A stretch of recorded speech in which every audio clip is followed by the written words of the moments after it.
No problem. All they're doing is they're serving us notice. This is their notice, and so she, with her autograph, has entered into the law with ours. The Kanaka Garden has returned to Wailoa and Hilo. If they're not removed, And state law enforcement is already ordering those involved to cease and desist. I can take that. Not just a garden, not just food, not just health, not just sovereignty. This is a place to bring all people together. The community garden, located on the lawn fronting the landmark King Kamehameha statue along the Hilo bayfront, has reappeared in recent days. A variety of canoe plants are now on the ground and are being tended to by a group working out of a nearby tent.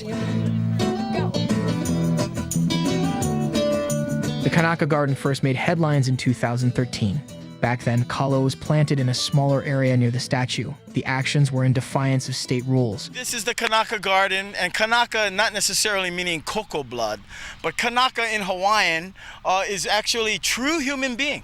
One of the main organizers was Gene Tamashiro, who for years has challenged the legitimacy of the state to enforce such rules on public lands. But the United States does not have lawful jurisdiction in Hawaii to create a territory and then again to create a state of Hawaii because there is no lawful treaty of annexation. The Wailoa River State Recreation Area falls under State Department of Land and Natural Resources jurisdiction. Come nighttime, man, we'll pull out the kalo. The events of 2013 ended with the removal of the kalo plantings by state law enforcement, and the gathering was scattered until today. As of January 5th, 2021, a much larger area has been planted. A man named Arrow shows the work that has been done. All the water coming down out of the mountains. The entire area from downtown over to the airport was a floodplain with kalo, with fish ponds. For Arrow, who said he is houseless and normally lives in the area of Lower Puna, the Resurrected Garden is an opportunity to feed the people. We built this for the ancestors, and we built this for everybody to come together. But really what we want to do is we want to return natural law justice back to Hawaii, back to Hilo. On Tuesday, Gene Tamashiro was also back at the park, helping to organize the renewed effort. Because the whole world is under literal lockdown. Hello, gentlemen, right? We're in lockdown, and we need full disclosure and substantive due process to somebody bring the evidence that this lockdown is based on actual true science. Tamashiro welcomed the media coverage. Largely because of John's article. He put in his article at the very last paragraph the bottom line of this controversy on this soil. Any controversy of any aina, any land, the question to ask in law, who has superior title? There you go. So who's supposed to answer that for the state? Attorney General Claire Connors, head of DLNR Suzanne Case. Now both those wahinis working for the Occupying Corporation, I've been serving paperwork to these guys for years. Have they ever responded and put in writing with their autograph, here's the evidence, Gene, here's the evidence of our true title.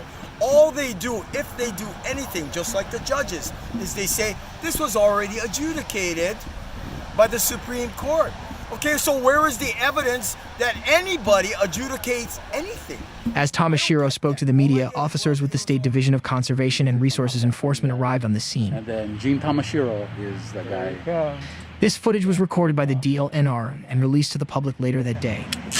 The officers got to work notifying the participants to cease and desist by 5 p.m. on Wednesday, January 6th. As the officers attached their notice to the Kanaka Garden sign, Tamashiro approached. What we got here? Right, let me just finish with this. Okay, no problem. We'll explain what we got. Okay. Good morning, Gene. Good morning, sir.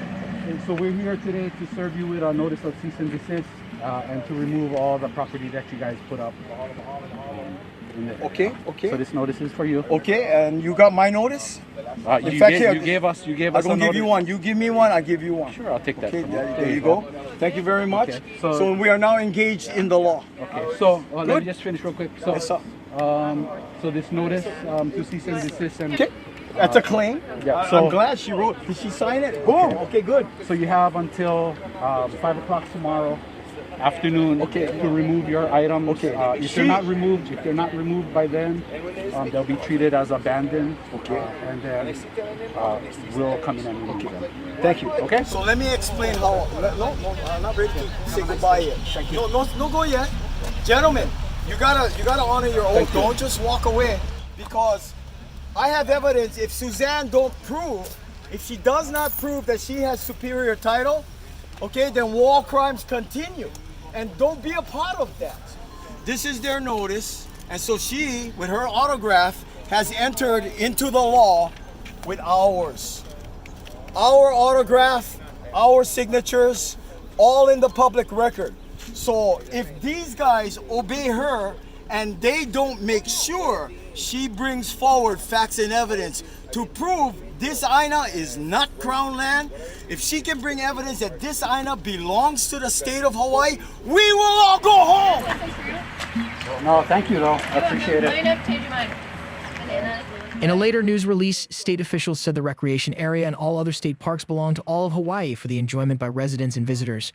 The department noted that the participants don't have any permits for planting or for erecting signs at Wailoa, and that the cease and desist order requires the group to remove tents and other camping gear, or the materials will be considered abandoned property. Oh, you can't tell. Your questions. I do not know that you guys have a great day. Thank you guys very much. Sorry. We don't know.